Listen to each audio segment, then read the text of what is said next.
So நம்ம நீங்கள் பார்க்க போகிறது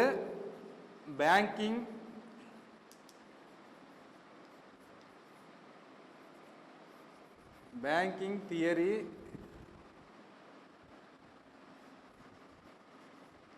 லா அண்டு ப்ராக்டிஸ்.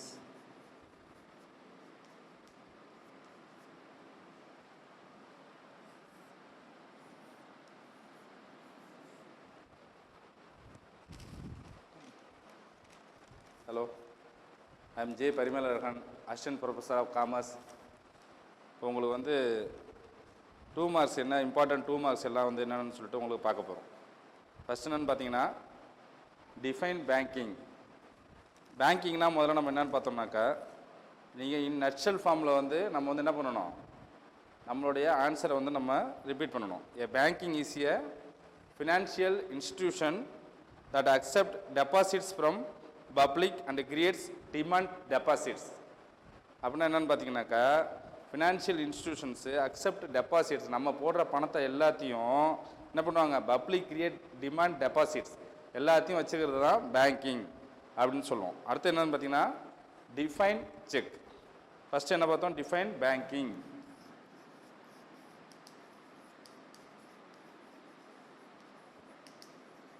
ஒன்று 2 டிஃபைன் செக். செக்குன்னா நம்ம என்ன சொல்லுவோம், செக்னா காசோலை. சரிங்களா?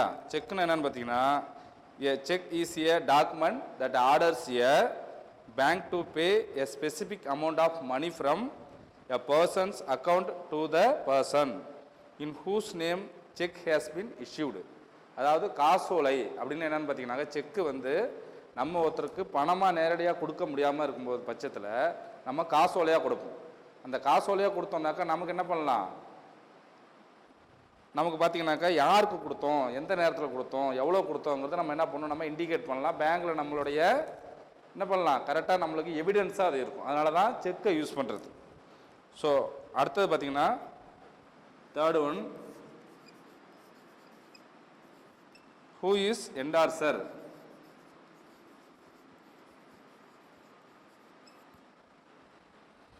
ஹூ இஸ் என்டார்சர் அப்படின்னு என்னன்னு பார்த்தீங்கன்னா, ஒப்புதல் அளிப்பவர். இப்போ ஏதாவது நம்ம ஒரு பொருள் வாங்குகிறோம், வாங்கும்போது என்ன பண்ணுவோம், அந்த பொருளை வந்து வாங்கணுன்னாக்கா அந்த பொருளுக்கு சப்போஸ் ஒரு கேரண்டி கொடுக்கலாம். அந்த கேரண்டி கொடுக்கும்போது எப்படி அந்த கேரண்டி கொடுப்பாங்க, அந்த ஒப்புதலோடு கொடுப்பாங்க இல்லைங்களா. And endorser is a person who is authorised to sign a negotiable security in order to transfer ownership from one party to another or to approve the term and conditions of a contract. ஒரு கான்ட்ராக்டோ ஒரு goods and சர்வீஸோ நம்ம வந்து வாங்கும்போது என்ன பண்ணணும்னாக்கா, அதில் என்ன பண்ணணும், அதில் ஒப்புதல் ஒருத்தவங்க அளிப்பாங்க இல்லையா, அதுதான் என்டார்சருங்கிறது. ஸோ அப்படின்னா என்னென்னு பார்த்தீங்கன்னாக்கா, ownership from one party to another or approve the terms and conditions of a contract. இதுதான் என்னது, என்டார்சர் அப்படிங்கிறது. அடுத்தது டிஃபைன் கார்ட்டா. டிஃபைன்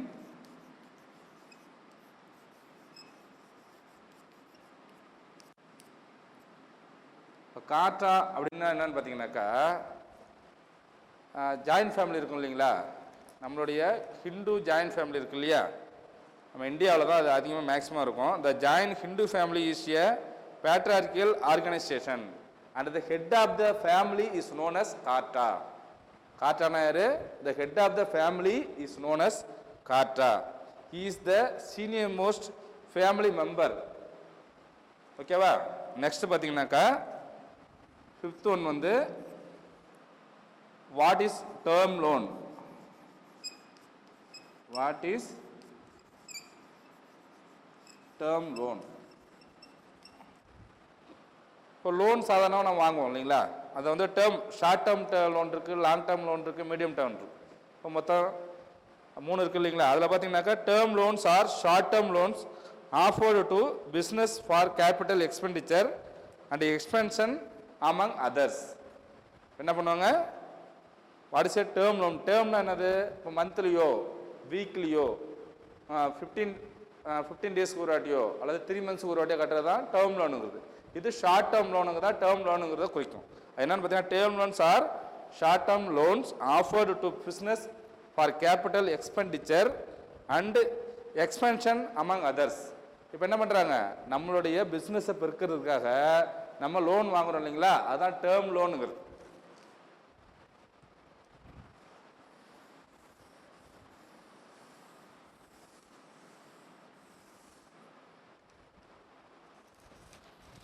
அடுத்து 6th ஒன் வந்து டிஃபைன் இ பேங்கிங்.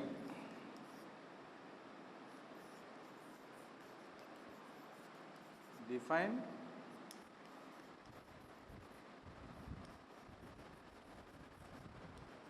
இ பேங்கிங். இ பேங்கிங்னா என்னது, எலக்ட்ரானிக் பேங்கிங். இ பேங்கிங்கிறது என்னது, எலக்ட்ரானிக்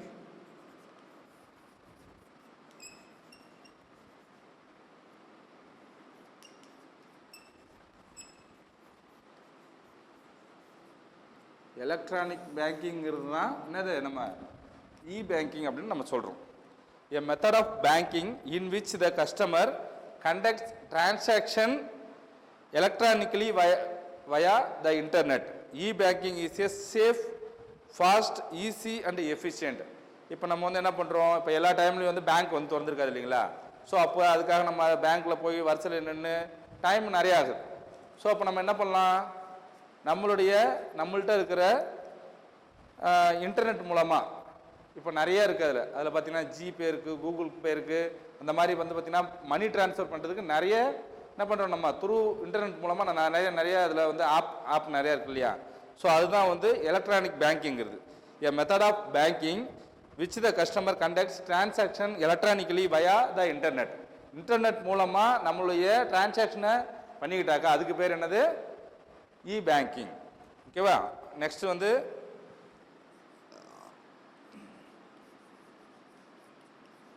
வாட் இஸ் என்டார்ஸ்மெண்ட்.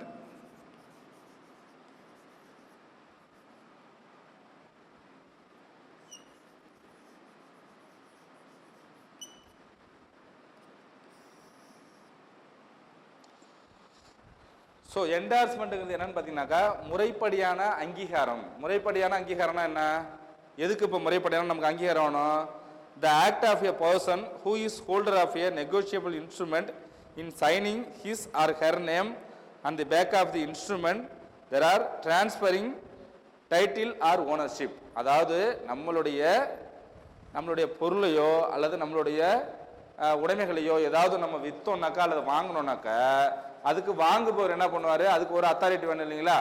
அதுக்காக வேண்டி என்ன பண்ணுவார்னாக்கா அதுக்கு உண்டான அத்தாரிட்டி கிட்ட, இப்போ நம்ம ஒரு பைக் வைக்கிறோம், 2 வீலர் வைக்கிறோம்னு வச்சுக்கோங்களேன். அப்போ அந்த 2 வீலர் விற்றா என்ன பண்ணுவோம், நம்மளுடைய ஆர்சி புக் இருக்கும் இல்லைங்களா, அதை வந்து என்ன பண்ணணும், விற்கும் போது அவங்கள்ட்ட அதை மாற்றி கொடுக்கணும். அவங்க வந்து என்ன என்டார்ஸ்மெண்ட் பண்ணணும். என்டார்ஸ்மெண்ட்னா அங்கீகாரம் பெற்றவர் யாருன்னா ஆர்டிஓ, ரீஜனல் டிரான்ஸ்போர்ட் ஆஃபீஸர் என்ன பண்ணவர்னா இந்த ஓனர்ஷிப் வந்து மாறுது சொல்லுவாங்க இல்லைங்களா, அதுதான் வந்து என்டார்ஸ்மெண்ட்டுங்கிறது. அடுத்து பார்த்தீங்கன்னா 8th one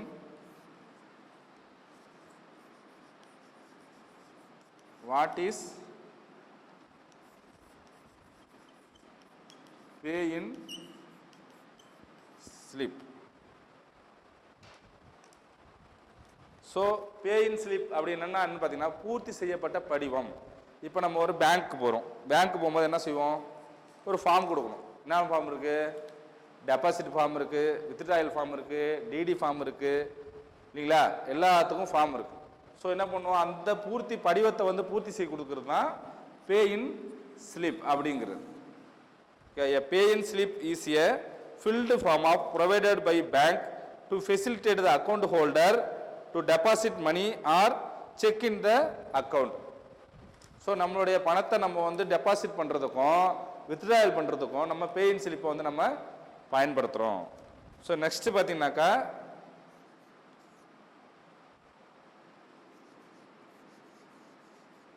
what is negotiable instrument.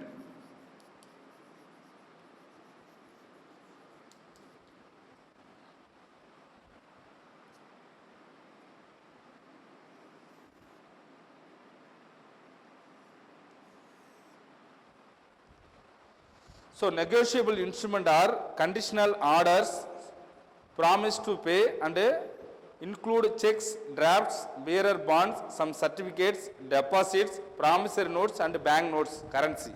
என்ன சொல்றீங்கன்னாக்கா பேச்சுவார்த்தைக்கு உட்பட்ட சட்டம் நெகோஷியபிள் இன்ஸ்ட்ருமெண்ட்னா என்னன்னு பார்த்தீங்கன்னாக்கா ஸோ இப்போ நம்ம வந்து பயன்படுத்துகிற ரூபாய் நோட்டில் கூட என்ன போட்டிருக்காங்க ஐ ப்ராமிஸ் டு பே அப்படின்னு சொல்லிட்டு ஆர்பிஐ கவர்னர் வந்து என்ன பண்ணியிருப்பாரு சைன் பண்ணியிருப்பார்.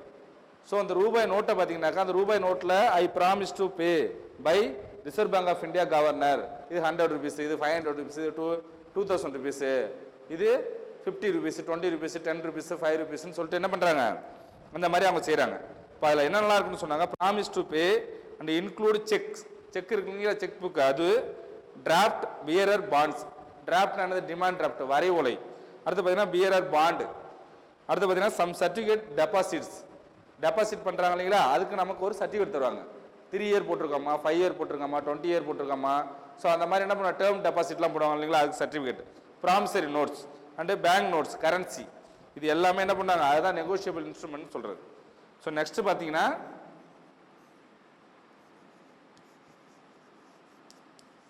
வாட் இஸ் என்ஆர்ஐ, அது என்ன NRI account, sorry NRI account.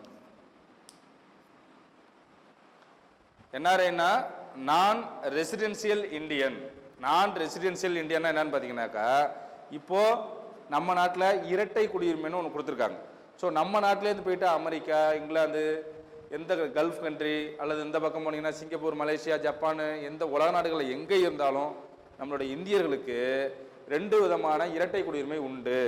அந்த நாட்டோட குடியுரிமை பெற்றிருந்தாலும் நம்ம நாட்டோட குடியுரிமையில் வந்து என்ன பண்ணலாம் அவங்க வந்து இங்கே வந்து அக்கௌண்ட் ஓப்பன் பண்ணிக்கலாம், இங்கே வந்து இடம் வாங்கிக்கலாம், அங்கே பூர்வீகமாக வந்து வீடு கட்டிக்கலாம், இங்கே வந்துட்டு போகலாம். அதுக்கு உண்டான வழிமுறைகளை நம்ம நாடு செஞ்சு வச்சுருக்காங்க. அந்த NRI account refers to the accounts opened by an non residential Indian, அவங்க தான் என்ஆர்ஐங்கிறது. A person Indian origin, person Indian ஆரிஜின்ங்கிறது என்னது PIO, person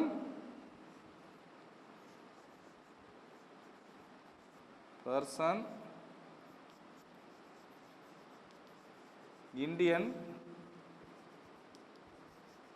origin, person Indian origin, அது வந்து என்னது பிஐஓ அப்படிங்கிறது.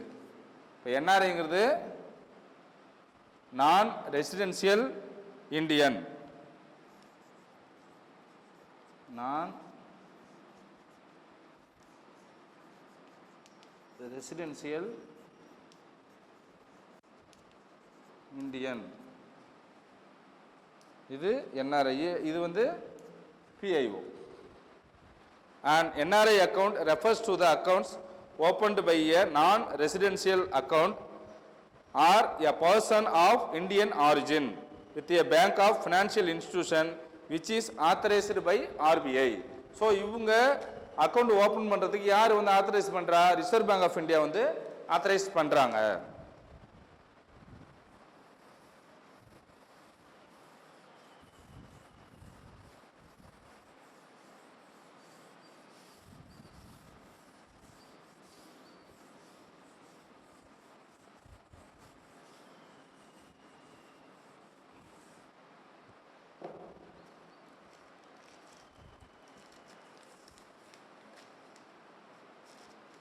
ஸோ நெக்ஸ்ட் வந்து பார்த்தீங்கன்னா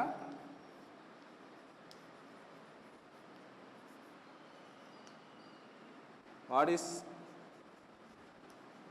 மீன் by lien. A general lien is a right of person to retain property or goods while are in his possession belonging to another person until the promise or liability is discharged. So அதாவது என்னன்னாக்கா பொது உரிமை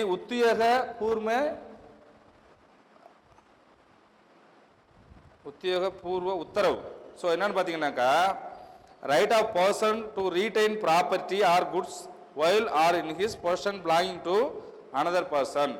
so தன்னுடைய கடன் வாங்கின பொருளை வந்து அவங்களால திருப்பி கொடுக்க முடியல அப்படின்னாக்கா என்ன பண்ணுவாங்கன்னா அந்த பர்சனோட கடமையும் அவங்களுடைய லைபிலிட்டிங்கிறது கடமை. ஸோ என்ன பண்ணுறாங்க அவங்கள்ட்டேருந்து வாங்கி கொடுக்க வேண்டியது இந்த கடன் கொடுத்தவங்கள்ட்டேருந்து வாங்கி கொடுக்க வேண்டியது இவங்களுடைய கடமை, உத்தியோகபூர்வ உத்தரவு. ஸோ அவங்க கடன் வாங்கிட்டா அந்த கடனை திரும்ப செலுத்தலைனாக்க அவங்க போய் பேங்க்லேருந்து போயிட்டு ரெக்கவரி பண்ணுறாங்க இல்லைங்களா, அதுதான் அது. ஸோ அடுத்து நெக்ஸ்ட் பார்த்தீங்கன்னா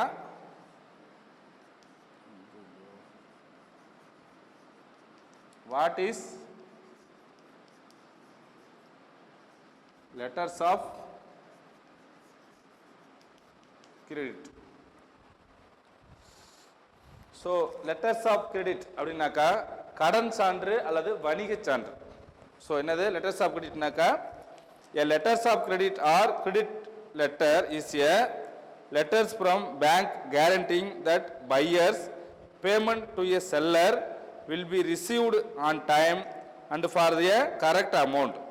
ஸோ என்ன செய்வாங்க, இவங்க என்ன கடன் வாங்கியிருக்காங்க, கடன் அவங்க எவ்வளோ திரும்ப செலுத்தணும் அப்படின்ட்டு என்ன பண்ணுவாங்க, லெட்டர்ஸ் ஆஃப் தி கிரெடிட், கடன் வாங்கினதுக்கு மேலே சான்று கொடுக்கறது தான் லெட்டர்ஸ் ஆஃப் தி கிரெடிட்டுங்க, கடன் சான்று.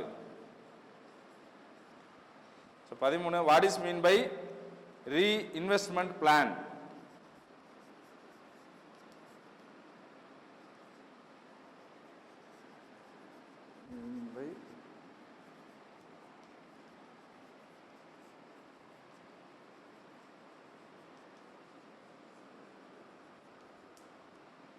ஸோ ரீஇன்வெஸ்ட்மெண்ட் பிளான் அப்படின்னா என்னென்னு பார்த்தீங்கன்னாக்கா, இப்போ நம்ம ஏற்கனவே இன்வெஸ்ட்மெண்ட் பண்ணியிருப்போம்.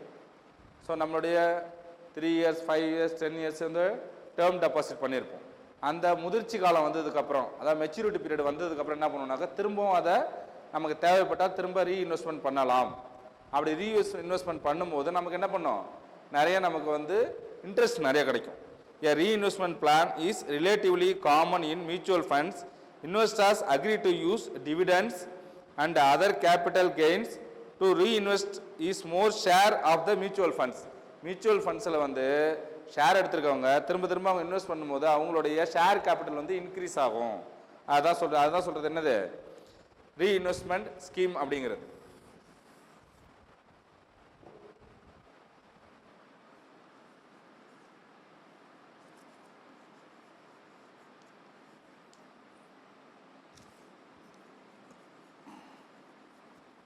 What is mean by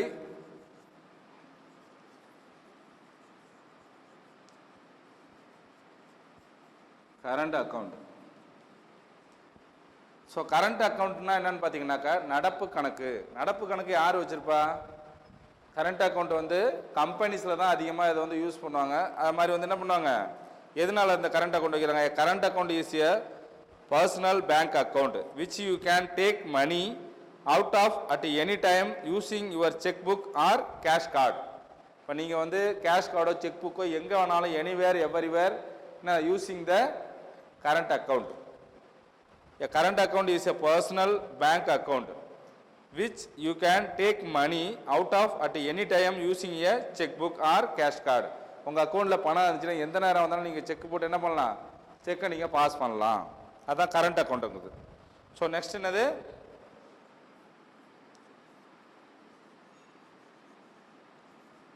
who is minor. Who is minor? மைனர்னா நீங்கள் யாருன்னு பார்த்தீங்கன்னா who has not attained the age of 18 years is referred to as a minor. அதாவது 18 வயசு பூர்த்தி அடையாதவங்க யாரெல்லாம் இருக்காங்களோ அவங்க தான் மைனர். ஓகேவா? who has not attained a age of 18 years, என்னது age of 18 years is referred to a minor. அடுத்தது 16. What do you mean by garnish order? What do you mean by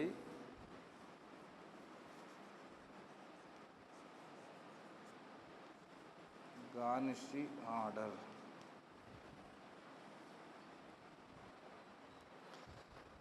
A garnish order is a common form of enforcing a judgment debt against a creditor to recover money. அதாவது வந்து Cornish ஆர்டர்னா என்னன்னு பார்த்தீங்கன்னாக்கா, கடன் வாங்கினவர்கிட்ட என்ன பண்ணோம், எவ்வளோ கடன் வாங்கியிருக்காரோ அந்த கடன் வாங்கி அவர் கடனை வந்து திரும்ப செலுத்த முடியலன்னா அவருடைய கடன் வாங்கின அமௌண்ட்டுக்கு அவரோட வட்டி எல்லாம் சேர்த்து அவர்கிட்ட உள்ள சொத்தை பறிமுதல் பண்ணுறது தான் கார்னிஷ் ஆர்டர். அது வந்து கோர்ட்டால் பிறப்பிக்கப்படும், அதாவது வந்து நீதிமன்றத்தால் பிறப்பிக்கக்கூடிய ஒன்று.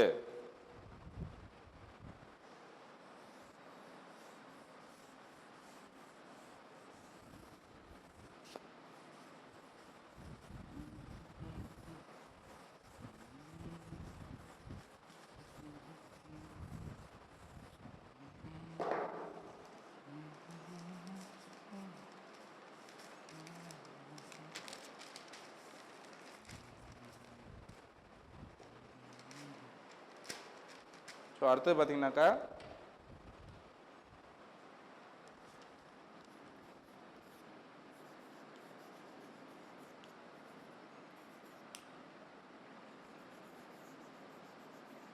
what is mean by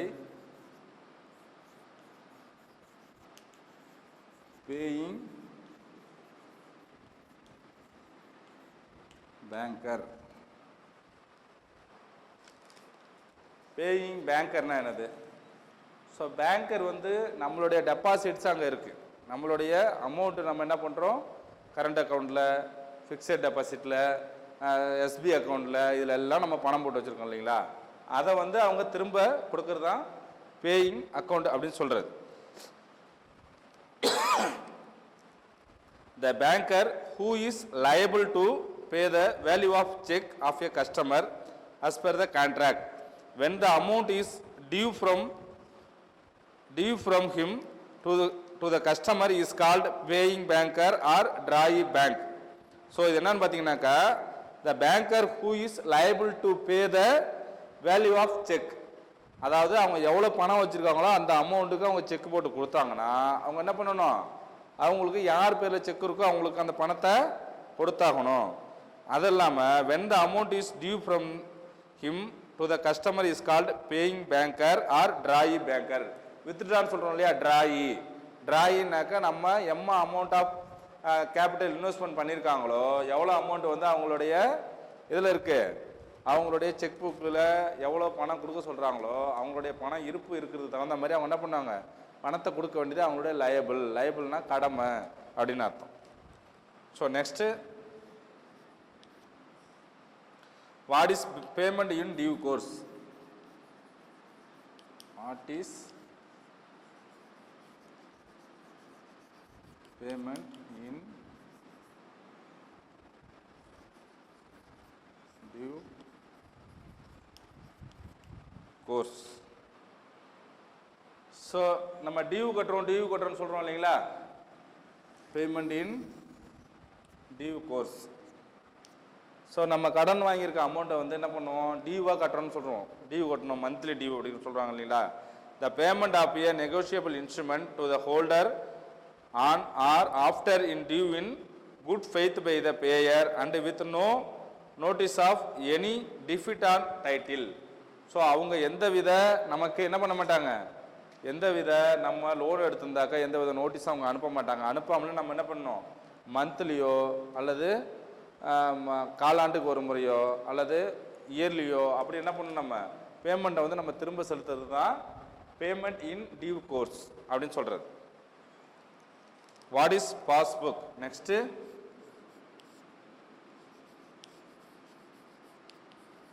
what is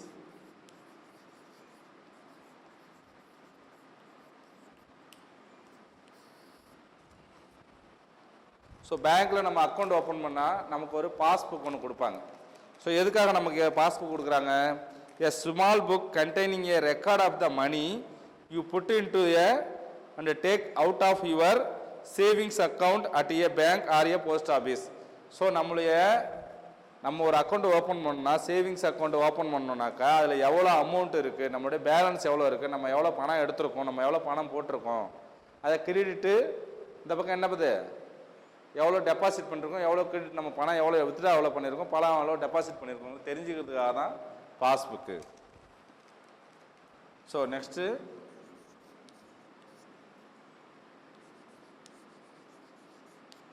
what is stale cheque? So stale செக்னா என்னன்னு பார்த்தீங்கன்னாக்கா, காலாவதியான காசோலை. காலாவதியான காசோலைன்னா என்னது? ஸோ இப்போ வந்து ஒரு செக்கு நம்ம வந்து செக்கு ஒன்று போட்டு கொடுத்தாங்கன்னா இன்னைய தேதி வந்து தேதி இன்னைக்கு 18ன்னு வச்சுக்கோங்களேன். இன்னையிலேருந்து இன்னைய தேதியிலேருந்து எத்தனை மாதத்துக்கு மொத்தமா? இப்போ வந்து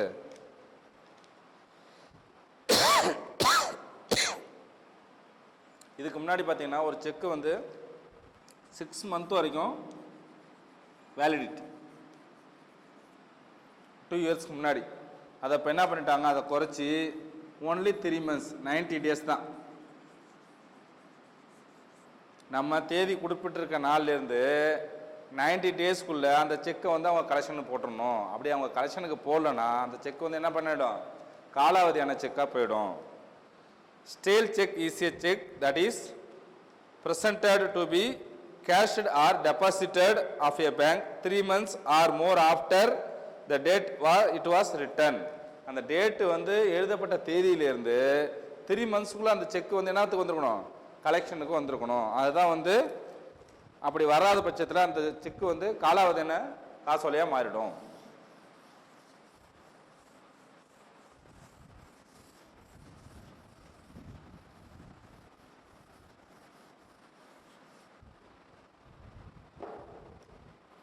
ஸோ அப்போ நெக்ஸ்ட்டு வந்து டூ மார்க் பார்த்தாச்சு. பேங்கிங் தியரி, லா அண்ட் ப்ராக்டிஸில் என்ன பண்ணியிருக்கோம், 20 2 மார்க்ஸ் பார்த்துருக்கோம். இதுக்கு அடுத்து பார்த்தீங்கன்னாக்கா 5 மார்க். ஸோ 5 மார்க் என்னன்னு பார்த்தீங்கன்னாக்கா banker ஈஸியை first 5 mark.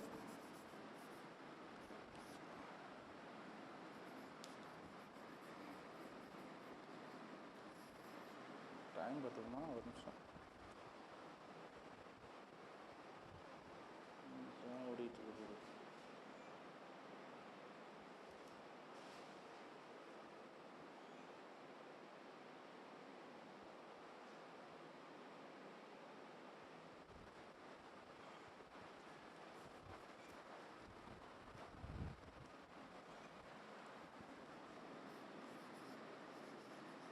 Banker is a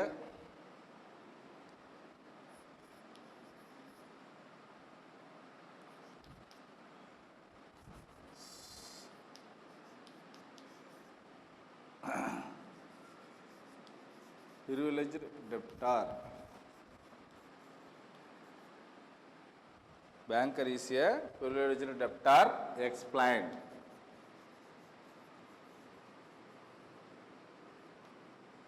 so இப்போ 5 மார்க்கை பொறுத்த வரைக்கும் பார்த்தீங்கன்னாக்கா நீங்கள் வந்து என்ன பண்ணணும், ஒரு 6 to 8 பாயிண்ட்ஸ் வந்து கட்டாயமாக அதில் இருக்கணும்.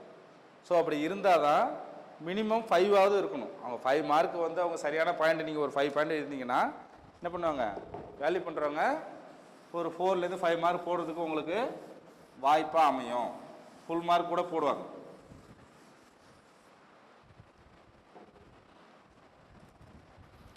ஸோ அதில் வந்து அவரோட முக்கியமான பாயிண்ட்ஸ் மட்டும் நான் ரீட் பண்ண அப்படியே பார்த்துக்கணும். A creditor has to demand for payment to the banker. Creditor வந்து என்ன பண்ணணும், டிமாண்ட் பண்ணுறாங்க அப்படின்னாக்கா அவங்களோட தேவைக்காக அவங்க போட்டிருக்க பணத்தை எடுத்தாங்கனாக்கா என்ன பண்ணணும், அவங்க அதை அவங்க பேமெண்ட் பண்ணி தான் ஆகணும். The ordinary commercial debtors duty is to seek out of the creditor and pay the money. This demand must be made at a branch where he has opened an account. So the demand must be made at a branch where he has opened at account. The ordinary commercial debtor's duty is to seek out creditor and pay the money. So ஒரு ordinary சாதாரணமான ஒரு டெப்டார் வந்து அவரோட duty என்னன்னு பார்த்தீங்கன்னாக்கா creditor and pay த மணி, பணத்தை வந்து அவர் செலுத்துறது அவர் எடுக்கிறது மாதிரி தான் இருப்பார். The debtor can pay the money to the creditor at any place. வங்கியர் வந்து எங்கே வேணாலும் அவர் அவங்கள்ட்ட அக்கௌண்ட் வச்சுருக்கவங்க எந்த இடத்துல வேணாலும் எங்கேருந்து வேணாலும் செக் போட்டு கொடுக்கலாம், டிடி எடுத்து கொடுக்கலாம், எந்த நாட்டிலேருந்து வேணாலும் எந்த நகரத்துலேருந்தும் எந்த ஊருக்கு வேணாலும் அவங்க கொடுக்கலாம். அதை கொடுக்கறத என்ன பண்ணி ஆகணும், திரும்ப நாம் செலுத்தி ஆகணும். The customer remains a creditor up to the time there is a balance to his credit.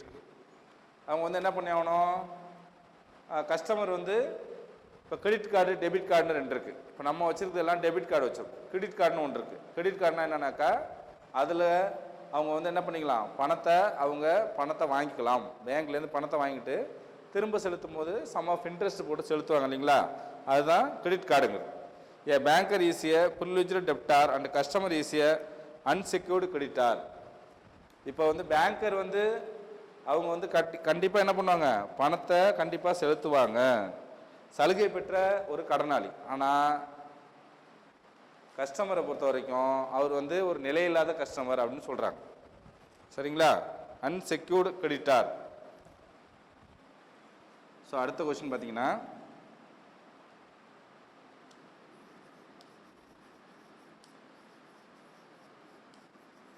What are the functions of merchant banking?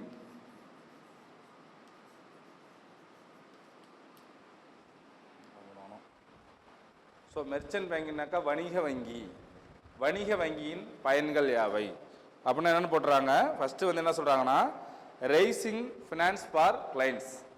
அதாவது வந்து அவங்கள்ட்ட வணிக வங்கினாலே அவங்கள்ட்ட கிளைண்ட்டாக இருக்கவங்க ஃபுல்லாகவுமே அவங்களுடைய கஸ்டமர் எல்லாருமே என்ன பண்ணியிருப்பாங்க, சிறு வணிகம், குறு வணிகம், பெருவணிகம், நடுத்தர வணிகம் பண்ணுறவங்க, அதாவது வந்து வியாபாரிகள் தான் அதிகமாக என்ன பண்ணுவாங்க. அவங்கள்ட்ட கண்டிப்பாக மெர்ச்சன்ட் பேங்கிங்கில் வந்து கஸ்டமராக இருப்பாங்க. அவங்க எல்லாருமே என்ன பண்ணுவாங்கன்னா, அவங்களுடைய ரைசிங் ஃபினான்ஸ் ஃபார் கிளைண்ட்ஸ், அவங்களுடைய இன்வெஸ்ட்மெண்ட் கேபிட்டலை இன்க்ரீஸ் பண்ணுறதுக்காக இவங்க லோன்ஸ் கொடுப்பாங்க. Managing the portfolio of his clients, அவங்களுடைய managing the portfolio of its clients, service of non residential Indians, stock exchange broker, அவங்களுடைய என்னென்ன முன்னேற்றங்களுக்கு என்னென்ன வழிவகைகள் இருக்கோ போர்ட்ஃபோலியோவுக்கு அவங்களுடைய கிளைண்ட்ஸுக்கு வந்து என்ன பண்ணுவாங்க, போர்ட்ஃபோலியோ மேனேஜ்மெண்ட்டு. நான் ரெசிடென்சியல் இந்தியனாக இருந்தாங்க, அதாவது வந்து வெளிநாட்டிலேருந்து வந்தவங்களா இருந்தாலும் அவங்களுக்கும் வசதி செஞ்சு கொடுக்குறது. ஸ்டாக் எக்ஸ்சேஞ்ச் புரோக்கர், இப்போ ஸ்டாக் எக்ஸ்சேஞ்ச் என்ன சொல்லுவோம் நம்ம, இப்போ வெளிநாட்டிலேருந்து நமக்கு வந்து பணம் வருதுன்னு வச்சுக்கோங்களேன், அப்போ அதுக்கு வந்து நம்ம என்ன பண்ணியாகணும், அதாவது எக்ஸிம் பேங்க்னு ஒன்று இருக்கு.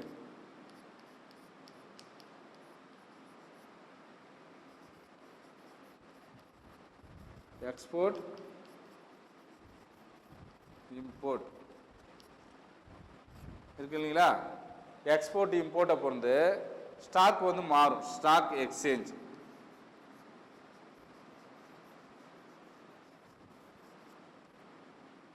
அதாவது தினசரி மார்க்கெட் நிலவரம், எவ்வளோ ஸ்டாக் இருக்குது, எவ்வளோ விற்கிது, எவ்வளோ வந்து டிமாண்ட் இருக்குது, அதை பொறுத்து என்ன பண்ணுவாங்கனாக்கா ஒரு பொருளுக்கும் புள்ளிப்பட்டியல் வந்து வெளியிடுவாங்க. ஸோ புள்ளிப்பட்டியல் வெளியிடும் போது அதுக்கு தகுந்த மாதிரி என்ன பண்ணுவோம், அந்த பொருளோட விலை வந்து இன்க்ரீஸ் ஆகும். அதை வந்து என்ன பண்ணுவாங்கனாக்கா ஸ்டாக் எக்ஸ்சேஞ்ச் புரோக்கரை எப்படி வந்து அவங்க கிளைண்ட்டை வந்து எப்படி பாதுகாக்கிறது அப்படின்னு பார்ப்பாங்க. So handling companies public issues, இப்போது நம்ம ஒரு கம்பெனிக்கு வந்து பப்ளிக் இஷ்யூஸ் நிறையா வரலாம். ஸோ அந்த பப்ளிக் இஷ்யூஸ் வரும்போது அந்த கம்பெனி எப்படி சேஃப் கார்டாக ஆக்குறது, அந்த இஷ்யூஸ் இல்லாமல் எப்படி அவங்கள நல்ல மாதிரியாக அவங்க கம்பெனியை நடத்த வைக்கிறது. Services to public sector undertakings, services to public sector undertakings பார்த்தீங்கன்னாக்கா, பப்ளிக் செக்டார்னு பார்த்தீங்கன்னா இப்போ நம்மளுக்கு வந்து ரோடுவேஸ் இருக்குது, ரயில்வேஸ் இருக்குது, ஏர்வேஸ் இருக்குது, எல்லாத்துலேயுமே பப்ளிக் செக்டார் இருக்குது, ஸ்கூல்ஸ் இருக்குது, காலேஜஸ் இருக்குது, எல்லாத்துக்கும் இல்லைங்களா. அது எல்லாத்துக்குமே அவங்க என்ன பண்ணோம், அண்டர்டேக் பண்ணி அவங்கள செய்ய வைக்கிறது. ஸோ நெக்ஸ்ட் கொஸ்டின் பார்த்தீங்கன்னா,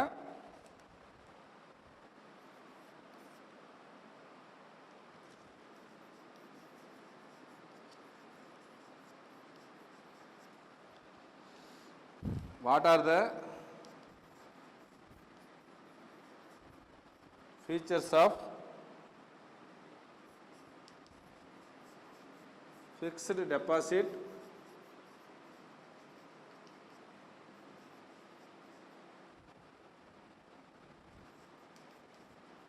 receipt? அதாவது ஃபிக்ஸ்டு டெபாசிட்னு என்ன சொல்லுவோம், அதனால் ஃபிக்ஸ்டு டெபாசிட்னாக்கா நிலையான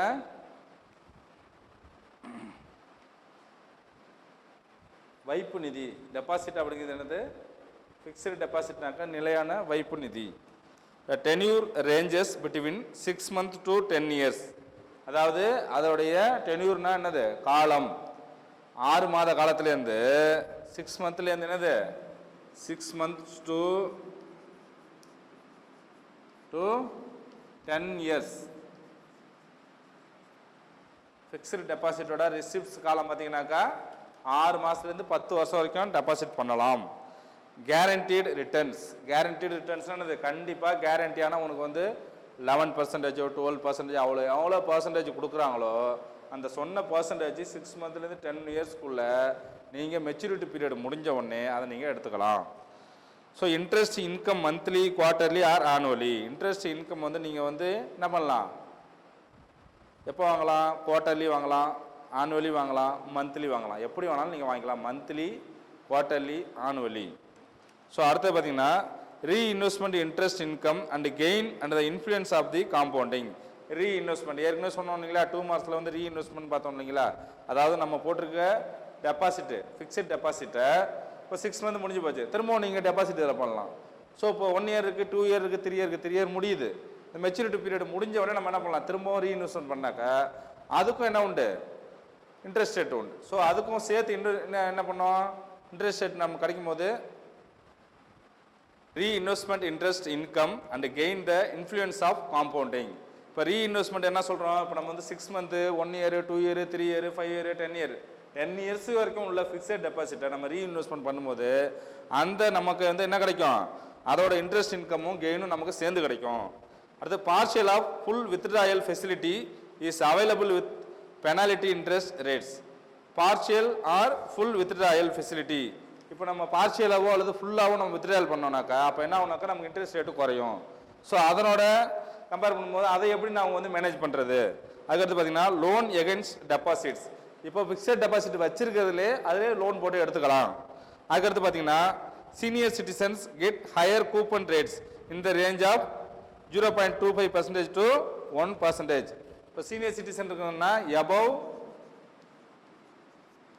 60 years, age of above 60 years மேலே இருக்கவங்களுக்கு 0.25%லேருந்து 1% வரைக்கும் அவங்களுக்கு வந்து ஆர்டினரியாக கொடுக்குறத விட அதிகமாக கொடுக்குறாங்க. ஸோ இதுதான் என்னது, what are the features of fixed deposit ரிசிப்ட்ஸுங்கிறது.